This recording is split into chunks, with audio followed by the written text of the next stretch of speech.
Assalamualaikum warahmatullahi wabarakatuh. Salam sejahtera dan semoga kita tetap senantiasa mendapatkan ridho Allah Subhanahu wa Ta'ala. Perkenalkan, nama saya Saifuddin Yusuf, Magister Pendidikan, dosen tetap program studi Ekonomi Syariah pada Fakultas Agama Islam Universitas Nahdlatul Ulama Blitar. Pada saat ini saya dalam proses mengikuti sertifikasi dosen gelombang 1 tahun 2025.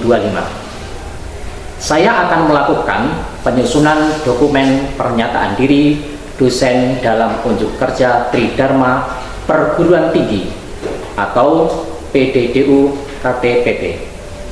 Pada kesempatan ini, saya akan memaparkan salah satu mata kuliah yang saya ampuh, yaitu Ekonomi, Zakat, dan Wakaf. Saya mengajar mata kuliah Ekonomi, Zakat, dan Wakaf pada semester ganjil tahun ajaran 2024-2025 dengan kode mata kuliah MPBES 221 dengan bobot SKS sebanyak 2. Mata kuliah Ekonomi, Zakat, Wakaf merupakan mata kuliah wajib program studi ekonomi syariah. Di dalam peta kurikulum program studi, mata kuliah ini disajikan dan dapat ditempuh mahasiswa di semester ganjil. Adapun deskripsi mata kuliah ini membahas tentang konsep zakat, urgensi zakat, hikmah zakat, zakat fitrah, zakat mal atau harta kekayaan, zakat kontemporer, hubungan antara zakat dan pajak, serta problematikanya, serta mahasiswa mampu menghitung dengan menggunakan aplikasi kalkulator zakat yang saya buat. Dengan demikian, setelah mengikuti mata kuliah ini, diharapkan mahasiswa mampu memahami konsep ekonomi zakat dan wakaf, serta mampu menganalisis dan menghitung zakat mal, di antaranya menghitung zakat pertanian, zakat perdagangan, peternakan, emas, perak, zakat properti, zakat profesi, dan juga zakat persewaan. Dengan menggunakan aplikasi kalkulator zakat serta menerapkan pembelajaran dengan mempertimbangkan pengetahuan, pedagogik, konten teknologi atau teknologi pedagogik content knowledge atau bisa disingkat dengan TPCK, yaitu sebuah proses pembelajaran yang menggambarkan bagaimana seorang dosen dapat mengintegrasikan pengetahuan tentang teknologi, pedagogik, konten secara efektif dalam proses pembelajaran untuk menciptakan pengalaman belajar yang optimal bagi mahasiswa. Untuk mendukung kompetensi tersebut, kegiatan pembelajaran mata kuliah ekonomi zakat wakaf akan dilaksanakan dalam 16 kali pertemuan dengan skema 14 kali pertemuan diisi dengan materi pembelajaran dan 2 kali pertemuan, yaitu pertemuan 8 untuk UTS dan pertemuan ke-16 untuk UAS. Sistem pembelajaran dalam mata kuliah ini dilaksanakan secara tatap muka di kelas. Adapun metode pembelajaran yang dipakai, 1 ceramah, yang kedua presentasi kelompok, yang ketiga adalah studi kasus, terus kemudian ada problem based learning. Sebagai langkah akhir dari evaluasi pembelajaran, ada 5 indikator yang digunakan dengan bobot masing-masing. Presentasinya adalah 1. Indikator partisipasi mahasiswa sebanyak 10%. Yang kedua, kehadiran siswa 10%, tugas 25%, UTS 25%, UAS 30%. Demikian pemaparan singkat dari saya. Mata kuliah untuk selanjutnya akan dipaparkan video singkat proses pembelajaran di kelas. Selamat untuk menyaksikan. Assalamualaikum warahmatullahi wabarakatuh. Waalaikumsalam warahmatullahi wabarakatuh. Selamat pagi. Pagi. Ya, selamat pagi ya semuanya. Bagaimana kabarnya? Alhamdulillah. Ya, alhamdulillah. Pada pagi hari ini, saya akan menjelaskan terkait mata kuliah kita, yaitu ekonomi, zakat, dan wakaf. Pada pagi hari ini, kita akan membahas terkait dengan zakat, gitu ya. Nah, di dalam zakat, itu menurut hadis Rasulullah Shallallahu Alaihi Wasallam bersabda, "Bunyal Islamu ala khamsin, syahadati alla ilaha illallah wa anna muhammadar rasulullah wa iqamis shalah wa ita'iz zakah wa hajjil baiti wa shaumi ramadan." Jadi zakat itu adalah salah satu bentuk dari rukun Islam. Perlu kita ketahui di mana rukun Islam sesuai dengan hadis tadi, itu yang pertama adalah membaca syahadat, yang kedua adalah sholat, yang ketiga adalah kita menunaikan zakat, yang keempat adalah puasa, yang kelima adalah haji. Ya. Berikutnya, di dalam zakat itu terbagi menjadi dua. Gitu ya, terbagi menjadi dua. Yang pertama adalah zakat fitrah. Ada yang tahu zakat fitrah itu? Monggo, silahkan. Zakat fitrah adalah zakat yang wajib dikeluarkan oleh setiap muslim pada bulan Ramadan menjelang hari raya Idul Fitri dengan kadar tertentu untuk diberikan kepada yang berhak sebanyak 8 golongan. Ya, terima kasih. Bagus sekali jawabannya, tepat ya. Terus kemudian yang kedua, zakat itu ada yang namanya zakat mal. Gitu ya, zakat mal. Ada yang tahu terkait dengan zakat mal? Monggo silahkan Intan. Zakat mal atau biasa disebut zakat harta berarti zakat yang wajib dikeluarkan oleh seorang muslim atas harta yang dimilikinya jika telah mencapai nisab atau batas minimum dan haul yang berarti genap 1 tahun kepemilikan. Iya, itu. Jadi dari kedua jawaban ini bahwasanya zakat fitrah itu adalah zakat yang tujuannya itu untuk membersihkan diri kita. Ya, membersihkan diri kita, ditunaikan ketika menjelang hari raya Idul Fitri tanggal 1 Syawal. Itu zakat fitrah. Nanti diberikan khusus kepada 8 golongan atau 8 asnaf.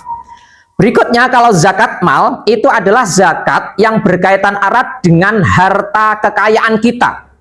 Gitu ya, harta kekayaan kita. Misalkan nih, kita memiliki contoh ada zakat perdagangan, ada zakat emas, ada zakat perak. Nah, ini adalah terkait zakat mal. Terus berikutnya, secara umum sebenarnya zakat ini memiliki hikmah atau tujuan, di mana secara lughah zakah ini artinya adalah an-namu. Namu itu artinya harta kita secara hakiki itu berkembang, akan berkembang. Terus waziyadatul khair. Jadi dengan adanya kita menunaikan zakat, itu kebaikan kita ini semakin lama semakin bertambah.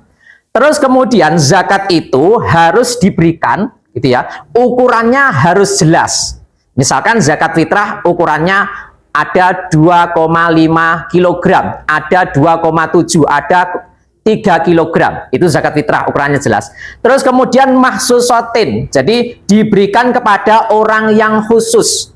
Kalau di dalam zakat fitrah, zakat mal itu ada 8 asnaf atau mustahiku zakah. Tuh. Terus berikutnya,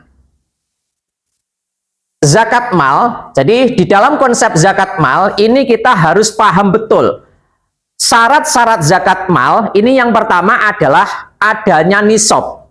Nisab itu apa? Nisab adalah batas minimal harta yang wajib dikeluarkan zakatnya. Jadi misalkan nisabnya emas itu adalah 77,5 gram. Nanti dikonversi dengan harga emas pada saat ini berapa? Misalkan kalau Anda cek di Google itu, biasanya harga emas pada saat ini sebesar 2 juta. Terus berikutnya ada haul. Haul ini adalah batas minimal harta dari segi waktu. Berapa jangkanya? Hartanya itu telah mencapai 1 tahun. Itu adalah haul. Berikutnya ada mustahik. Mustahik itu adalah orang yang berhak menerima zakat. Itu mustahik, ada 8 gitu ya. Terus berikutnya ada muzaki. Muzaki itu adalah orang yang wajib mengeluarkan zakat. Itu adalah muzaki. Nah, dari kalian ini kira-kira pengen jadi muzaki atau pengen jadi mustahik? Muzaki. Iya, pengen jadi muzaki. Alhamdulillah. Artinya apa? Kalau kita itu ingin menjadi muzaki, berarti kita itu ibaratnya punya harta yang banyak. Sehingga kalau orang itu memiliki harta yang banyak, orang kaya itu wajib untuk mengeluarkan zakat, yaitu zakat mal. Terus berikutnya, di dalam konsep zakat mal, ini contohnya ada zakat pertanian, berikutnya ada peternakan, ada emas, ada perusahaan, properti, profesi, dan persewaan. Berikutnya kita akan mencoba untuk menampilkan terkait aplikasi zakat ya. Aplikasi zakat. Nah, ini silahkan Anda pegang HP-nya masing-masing. Ini kita masuk. Terus kemudian kita akan menghitung zakat perdagangan. Ya. Kita klik. Nah, terus kemudian kita masukkan nisabnya berapa. Di situ ada 2 juta. Kita ketik 2 juta. Ya. 2 juta. Ini. Terus berikutnya modalnya berapa di situ? Nah, taruhlah di situ modalnya adalah 150 juta. Ya. Terus berikutnya kita ketik simpanan. Berapa simpanannya? 25 juta. Nah, ini 25 juta. Terus berikutnya piutang dagang. Berapa itu? 35 juta. Ya, kita ketik sebesar 35 juta. Sehingga kalau nanti sudah 35 juta, langkah yang terakhir adalah utang tertanggung. Ya, yang ditanggung adalah sebesar 10 juta. Ya, 10 juta. Jadi kita ketika akumulasi dari semuanya ini, harta kita sebanyak ini dikalikan kewajiban zakat sebesar 2,5%, nanti ketemunya adalah 5 juta. Jadi sebagaimana yang ada di HP Anda itu jawabnya langsung 5 juta. Gitu ya, bisa ya? Ya, itu bisa. Jadi 5 juta. Nanti kita tinggal memasukkan. Jadi aplikasi ini untuk mempermudah kalian menghitung zakat mal atau zakat harta. Ya, gitu ya. Bisa dipahami semuanya. Nanti saya harapkan semua mahasiswa nanti bisa latihan di rumahnya masing-masing. Nanti sambil kita scroll-scroll, nanti kita cek harga emas saat ini berapa. Terus kemudian nanti tinggal kita masukkan item-item yang ada di aplikasi tersebut. Nanti kita tinggal tahu, oh saya itu wajib untuk mengeluarkan zakat sekian juta. Bisa dipahami ya? Ya, bisa dipahami. Ya, berikutnya kita akan menghitung terkait dengan zakat perusahaan. Ya, kita cari di aplikasi ini, yaitu zakat perusahaan. Ya, kita cari, kita klik di zakat perusahaan. Langkah yang pertama, nisab zakat itu adalah 77,5 gram. Sehingga di situ untuk nisabnya emas per gramnya ketemunya 2 juta ya. Kita ketikkan 2 juta.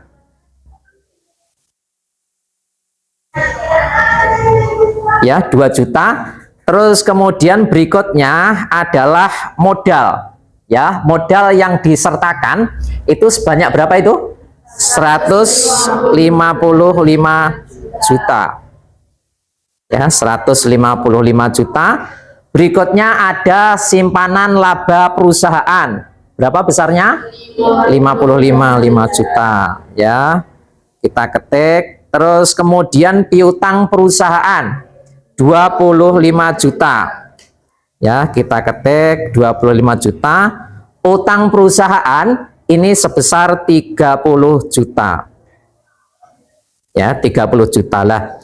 Dari sini, dari ini aplikasinya ini dari total secara keseluruhan, ini ternyata dia akumulasinya wajib untuk membayar zakat. Gitu ya, wajib untuk membayar zakat. Sebesar berapa? Nah, ya, betul. Sebesar 5.125.000. Gitu ya. Nah, perlu diketahui bahwasannya zakat perusahaan ini jenisnya, kalau kita ambil contoh nih, zakat perusahaan contohnya ada industri, ya. Terus kemudian ada perhotelan, gitu ya. Terus kemudian ada restoran dan juga lain-lain, gitu ya. Terus berikutnya dari sini, dari penjelasan saya mulai dari awal sampai akhir tadi, kira-kira ada yang ditanyakan? Saya mau izin bertanya, Pak. Ya, monggo silahkan. Apakah zakat mal itu boleh dibayarkan dengan cara mencicil? Oh ya, oke. Ini ada pertanyaan yang bagus sekali dari teman kalian. Apakah boleh zakat mal atau zakat harta itu dengan cara dicicil atau dikredit, gitu ya? Jawabnya adalah diperbolehkan, gitu ya, diperbolehkan dengan syarat orang yang berkewajiban zakat atau muzaki itu sampai di akhir tahun dia tetap harus atau dalam keadaan wajib untuk membayar zakat. Itu yang pertama. Terus syarat yang kedua itu harus ada niat. Ya, jadi kalau diakumulasi nih dari yang tadi, misalkan ketemunya 5.125.000. Lah itu ini akumulasi dalam 1 tahun. Ya, nah, nanti kalau ingin dicicil per bulan atau 3 bulan, nah ini nanti tinggal dibagi saja. Itu tinggal dibagi saja per bulannya berapa. Tapi catatannya itu si muzaki, orang yang wajib untuk membayar zakat sampai akhir tahun, itu berarti semuanya dari kewajiban syarat-syarat zakat ini harus terpenuhi. Itu. Terus kemudian ada niat untuk mengeluarkan zakat, terus kemudian diberikan langsung kepada mustahiknya, kepada orang yang berhak. Gitu ya. Semuanya bisa dipahami ya? Ya. Terima kasih atas pertanyaannya, bagus sekali. Tuh. Ya, alhamdulillah. Pada pagi hari ini perkuliahan kita sudah selesai, ya. Jadi kesimpulan perkuliahan pada pagi hari ini yang pertama adalah hukum untuk mengeluarkan zakat mal adalah wajib. Di antara zakat mal itu ada pertanian, perdagangan, peternakan, emas, dan juga persewaan. Terus kemudian dari zakat mal ini kriterianya adalah wajib dimiliki secara sempurna, sifatnya harus produktif, melebihi nisab, berikutnya melewati haul, melebihi hajat, dan selamat dari hutang. Inilah konsep untuk penghitungan zakat mal. Jadi ya, bisa dipahami semuanya? Ya, bisa. Alhamdulillah dari saya untuk pemaparan materi ada kurang lebihnya, saya mohon maaf yang sebesar-besarnya. Dari saya kita akhiri, akhirul qauli, wallahul muwaffiq ila aqwamit thoriq. Wassalamualaikum warahmatullahi wabarakatuh. Waalaikumsalam.